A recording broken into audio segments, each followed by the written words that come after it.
Hi everyone, welcome to episode 80 of the XS Noize Podcast.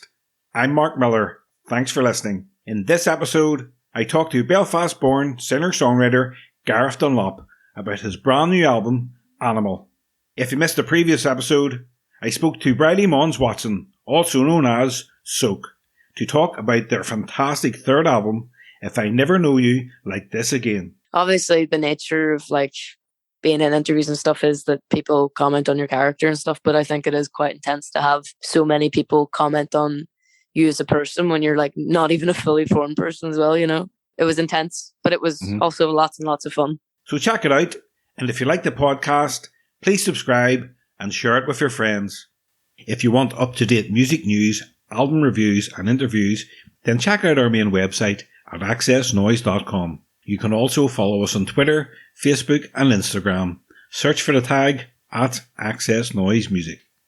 Here's XS Noize writer Daniel Lynch with a taste of what's been on the website this week.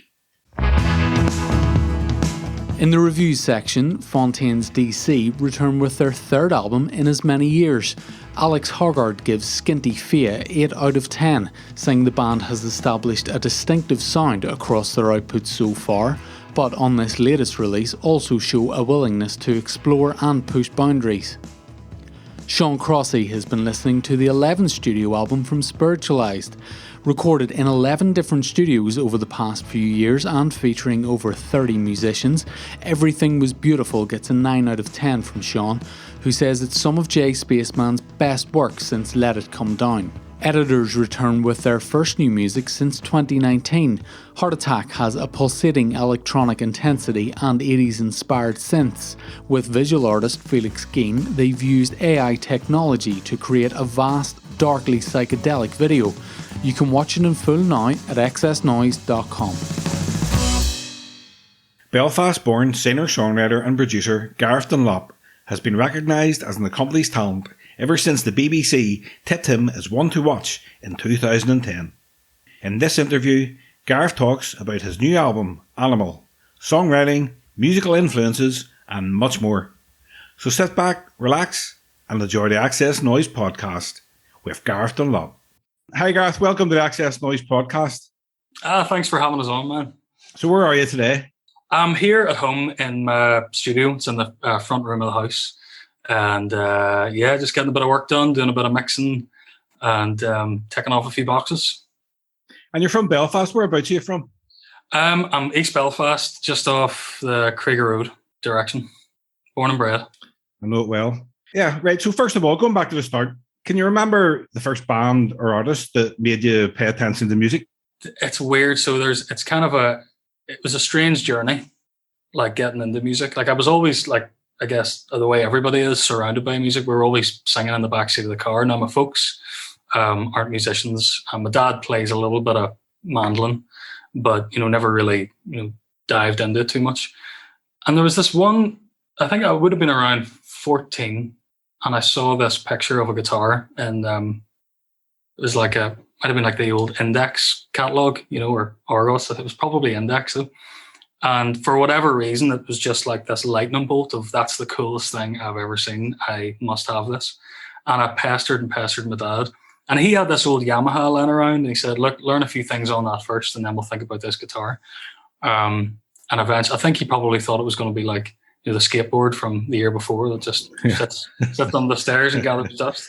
But no, I took to it and absolutely loved it. And so I kind of just surrounded myself with electric guitar music, the guitar hero stuff. So listened to a lot of Zeppelin, a lot of 70s rock, Deep Purple, Pink Floyd, Jimi Hendrix, all that. And just wanted to play really loud and really distorted guitar music. And the singing came a bit later. A neighbour of mine was throwing away a load of vinyl and an old vinyl player. To this day, I don't know why he threw it away, but it was sitting in his driveway, and a bit of a magpie. And I said, do you mind if I take that, So he gave that to me, and I set it up in my bedroom in the attic and just started pouring over all these cool pieces of vinyl. And I came across Blood on the Tracks by Bob Dylan. I think I just liked the cover. I was like, I wonder what this guy sounds like. And I stuck it on, and it was, okay, here we go. So I started to kind of gravitate towards singing and kind of flirting with the idea of trying to write my own music and see how that would kind of feel.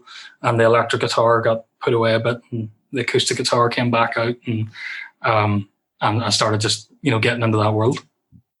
Can you remember the first song you wrote and you thought, right, this is a really good song? I mean, I think like really early on, I was super shy. I was always nervous about letting anybody ever hear anything. But I would play new songs for my dad and be like, hey, what do you think of this one? What do you think of that?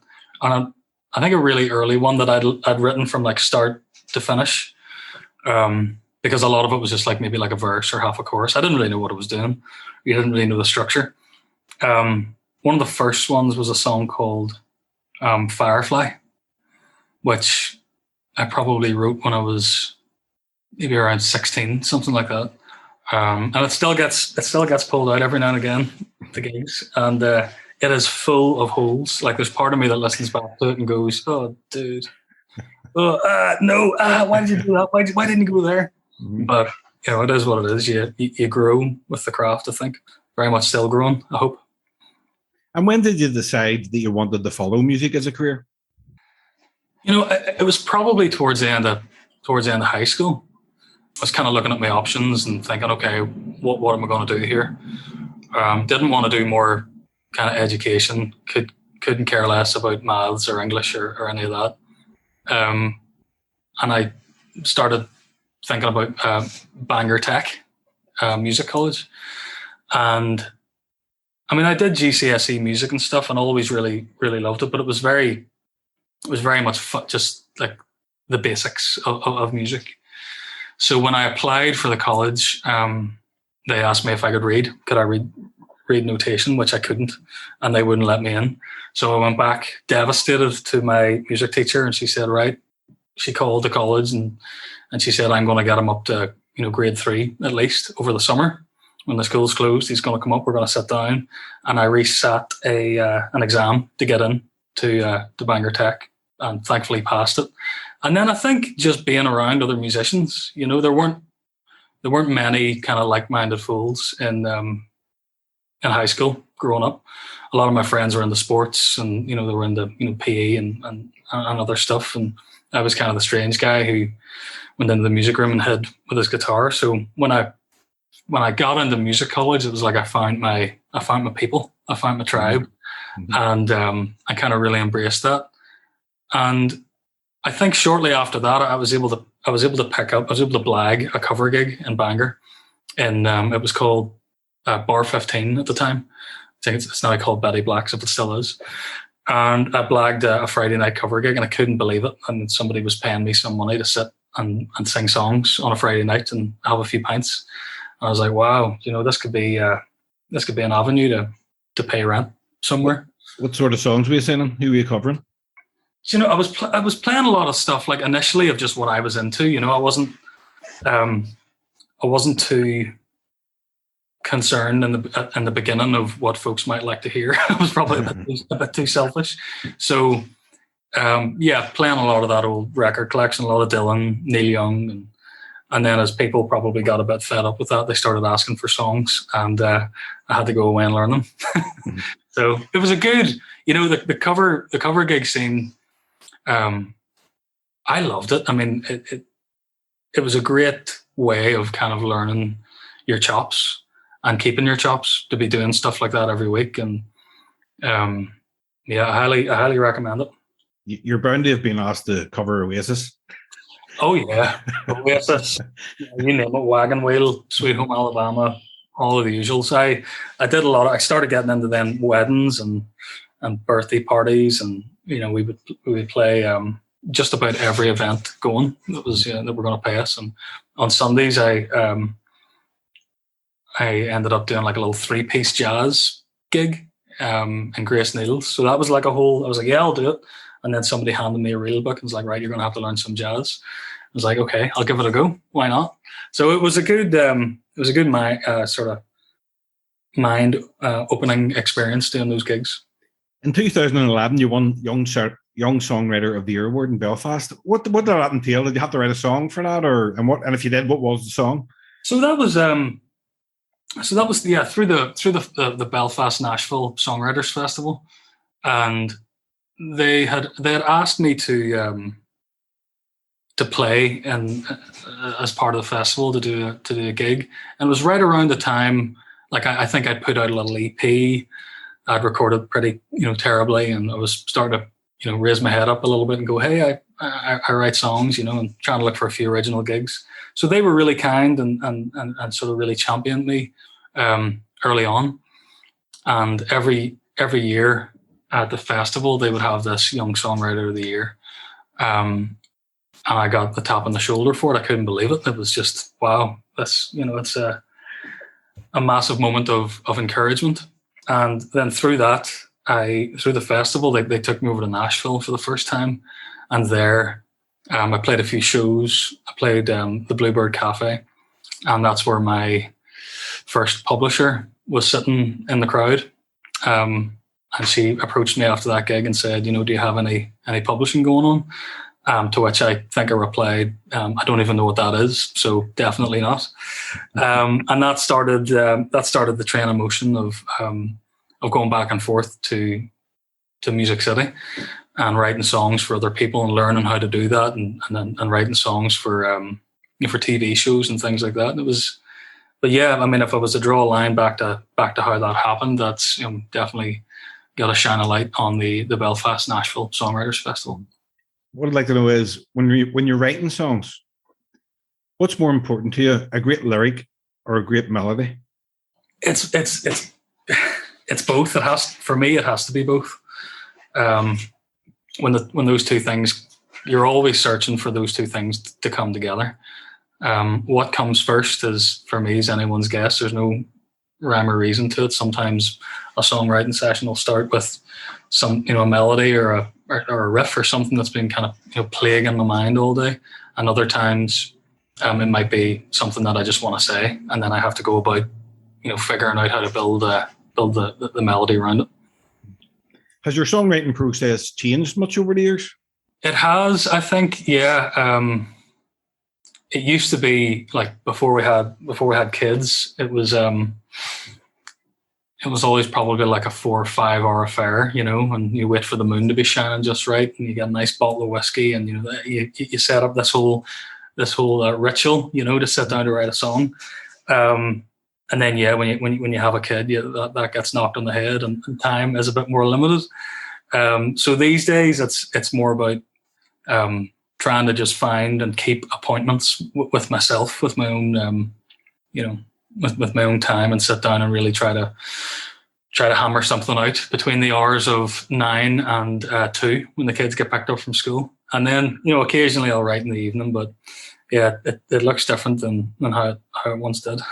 Could you be like walking along down the street, going to the shop, and an idea come into your head and you maybe have to record it on your phone or whatever? Yeah, sometimes that happens. I go through kind of seasons of writing.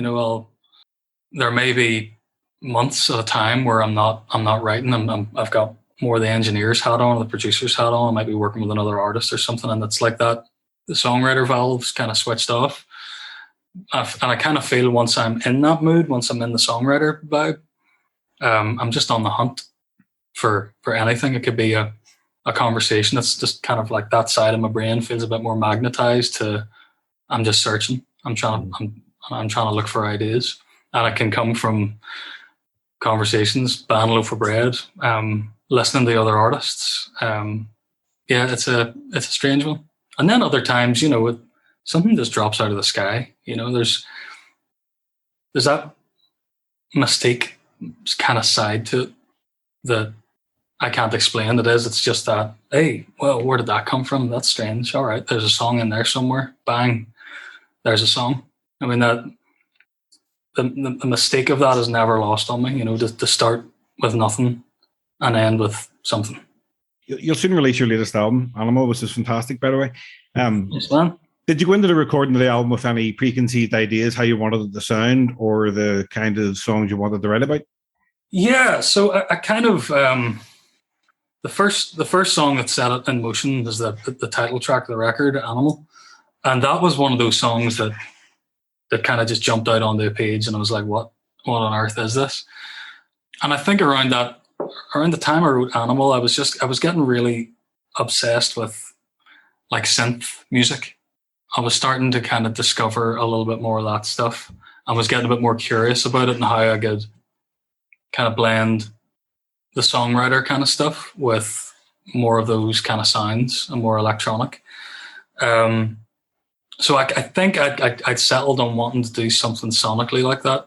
And once Animal was written, it was just like, okay, this feels like the beginnings of a project. It may have been an EP, but it turned into a record. And that song, I think it came in terms of writing from a more selfish place.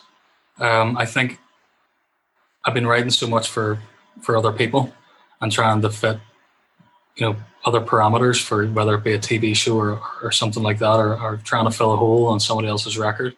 And you're very aware of the target that you're trying to hit.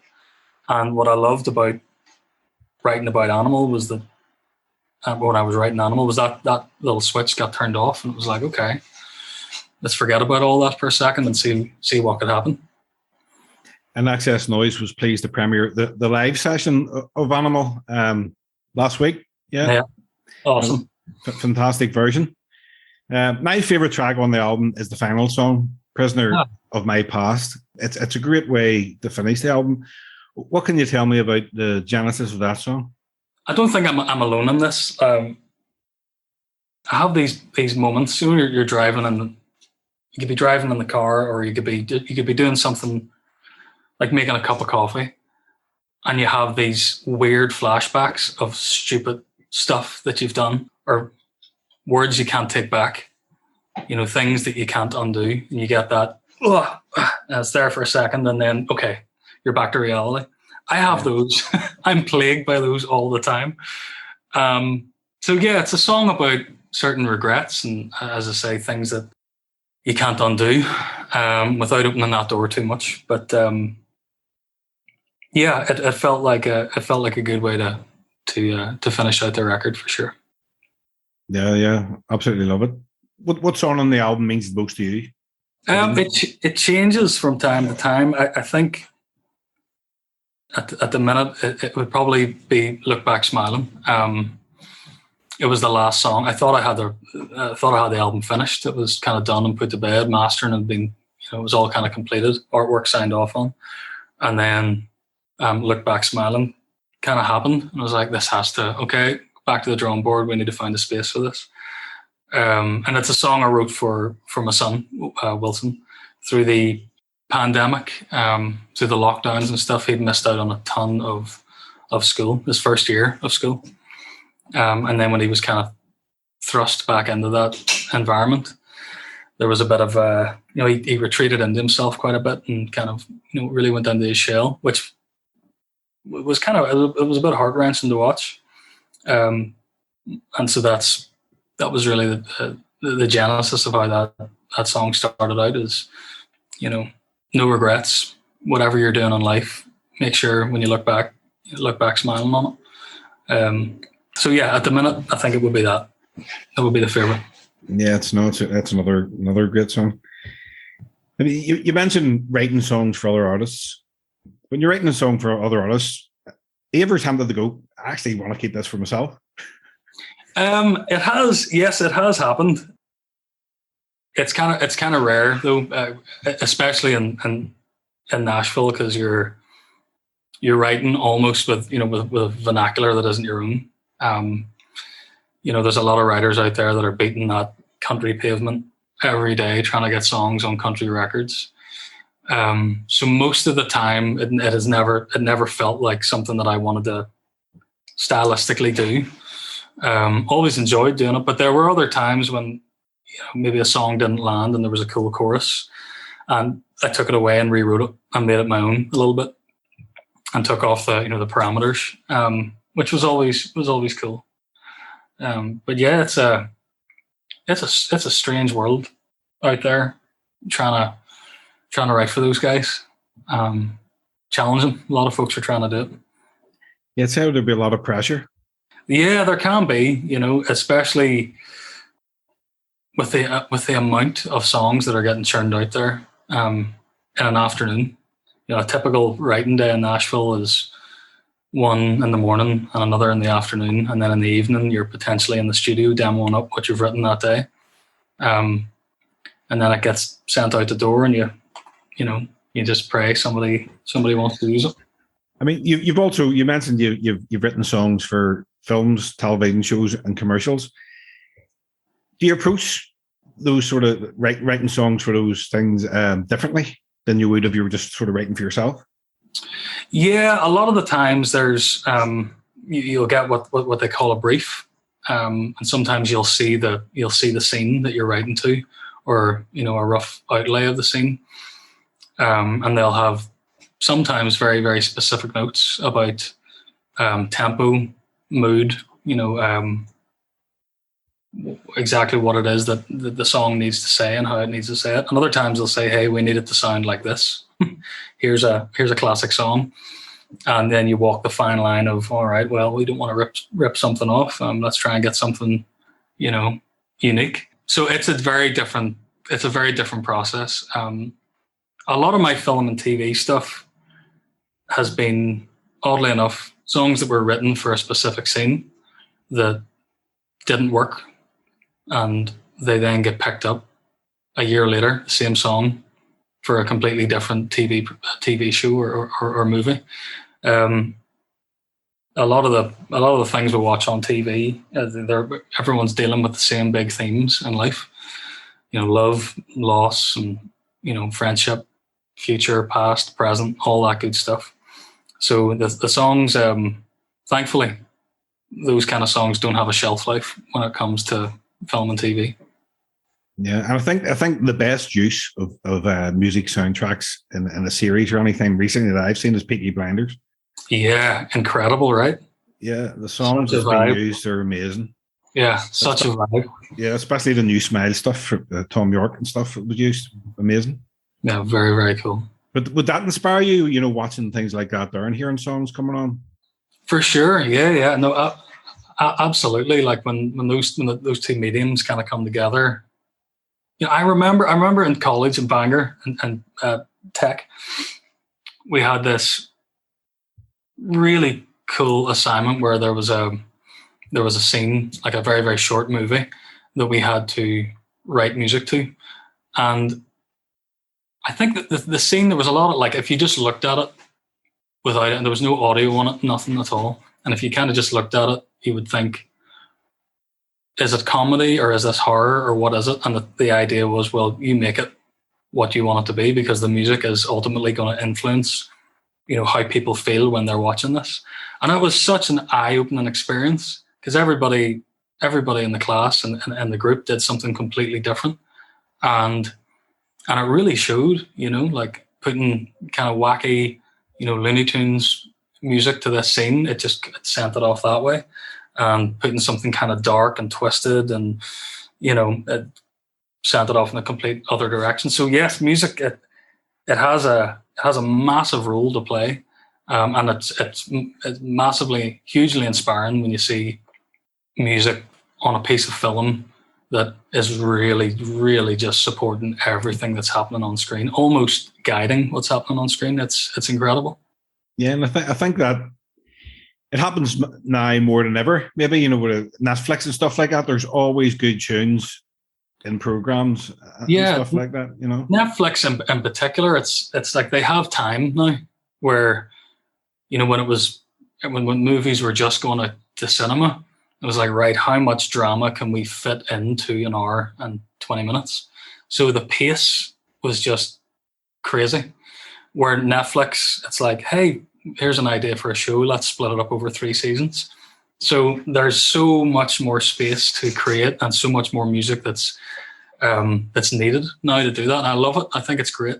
I really, really, I would rather sit down and watch a series of something than I would, watch a movie. No, I'm the same. And I find more often now, if I'm watching something, I'm always getting Shazam out. What's that song? Who is that? Yeah. Absolutely. Yeah, guilty of that. It's great. You've supported the likes of Van Morrison, Jeff Beck, Snow Patrol, and James Morrison. So how was it supporting those guys? And did they give you any advice, career advice, or songwriting advice? No, not really. To be honest with you, those were there wasn't direct advice given, but I learned a lot, if that makes sense. Especially, I did a run of shows with the Stereophonics, and they were tough, man. They were really, we did one in Dublin. I think it was the Olympia. It was 2 nights in the Olympia, and on the first night, I think like Ireland had won the Triple Crown or something, some rugby massive thing. I'm probably butchering that title. So you had a room, the Olympia, completely filled to the brim with really, really happy Irish fans who just want to hear their favourite songs from the Stereophonics blasted into their face for an hour and a half while they, get very merrily drunk. And my job was to stand on stage for 40 minutes before them with an acoustic guitar and play songs to that crowd, play songs that they'd never heard before, and try to hold them. And that was, there were a lot of lessons learned there. I'm sure. Yeah. That's part of it, isn't it? It is indeed. Yeah.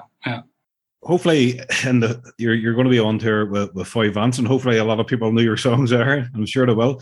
You begin the tour, I think, in May, followed by European dates in the autumn, including the SSA Arena in September.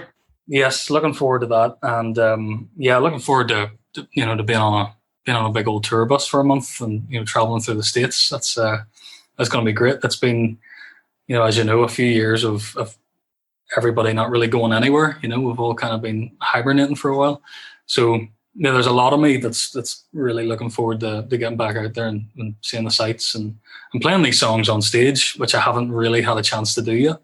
I've kind of just been living in my own bubble here in the studio, and I'm pushing stuff out.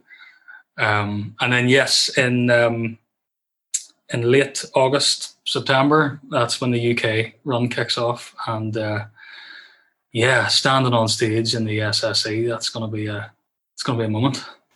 Have you ever played there before? I haven't. No. Seen a lot of shows there, but no, I haven't played. And I haven't played anywhere near that size before. So it's going to be a moment.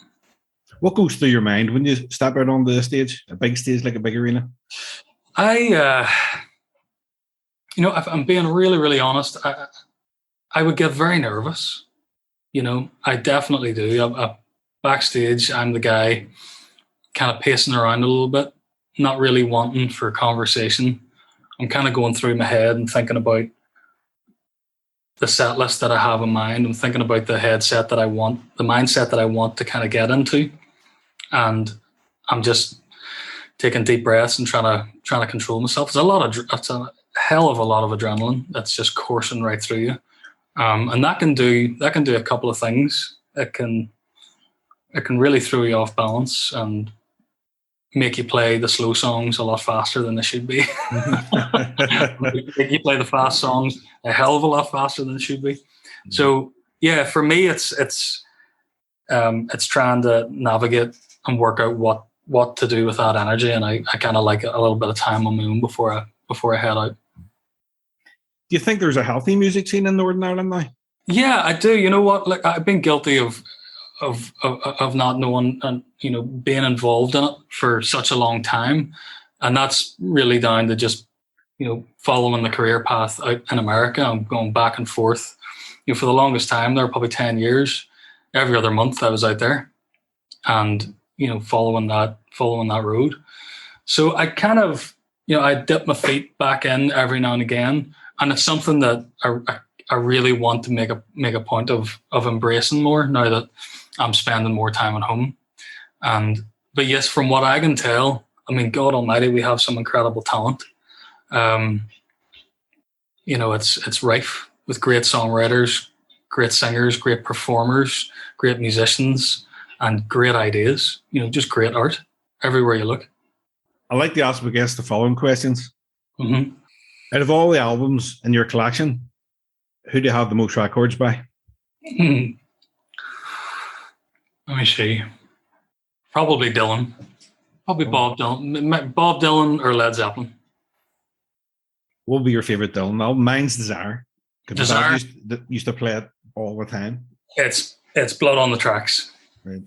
That's it. Every time I put that on, I'm 14 or 15 again in my attic, getting my head blown open, just going, "Oh, what is this?" Every time I put it on, it takes me back. Love it. Yeah, well, I love that too. But Desire's the one for me. It's tremendous. Yeah, there's not too many bad records, let's be honest. No, well, that's correct. Yep. Mm-hmm. Yep. Which song or album is your guilty pleasure? I like a lot of disco stuff. Like, I love Bee Gees and ABBA. I love ABBA, and I know it's like Marmite for a lot of folks, but I mean the songs and like talk about melody, talk about like production value, all that stuff, and the harmonies. I mean, it's incredible stuff. Like really, really class. Yes, as a cheesy, 100%, but yeah, it gets me going. Everybody always says ABBA. And the Bee Gees, I mean, even the Bee Gees disco stuff's tremendous, and their earlier stuff, yeah, fantastic as well. No, I love them both too. So what's next in the immediate future for Gareth Dunlop? So immediate future, get this tour with Foy out of the way, and I'm going to come home. I'm going to book some shows. I want to play at home again. That's the one thing that's been kind of missing from putting this record out is booking a gig, booking a show in Belfast, and getting some folks along and having a big old party. So I think when I get home, I'll be getting that organised as soon as I can, and yeah, go through the album cycle and get into winter and put the writing hat back on and start thinking about the next project. Is there anything, is there a song subject you would like to write about that you maybe haven't got round to writing about yet? Ooh, that I don't know. I'd have to think a little bit about that. In one way or another, there hasn't been much I haven't tried to tackle, and that's simply just been through that Nashville system of everybody needs something different. Everyone's trying to record something that nobody's ever heard before. So you get very strange requests and strange ideas from other writers come across the table. But yeah, I mean, it would be fun to do like a concept record and try to build it out. I think that would be interesting. I kind of flirted with the idea, the notion of on this tour. You meet so many people and everybody from road managers, roadies, stagehands, restaurant operators, everything. I was like, hey, it might be interesting to try to build a record out of that about the people that you kind of meet over a month-long tour. And I thought that might be interesting, but we'll see. Yeah, sounds good. Well, Gareth, that's my questions finished. That's awesome, man. Well, thanks so much for shooting the breeze and having me on the podcast. I really appreciate it. I'm enjoying the album, really, really like it, and I wish you all the best with it. And I would look forward to seeing you in Limelight, Ulster Hall, or whatever. Hopefully. Absolutely, that's the plan. Very soon. Yeah. Nice all right, mate. So take it easy. Take it easy. See you soon. Right, Gareth. Bye.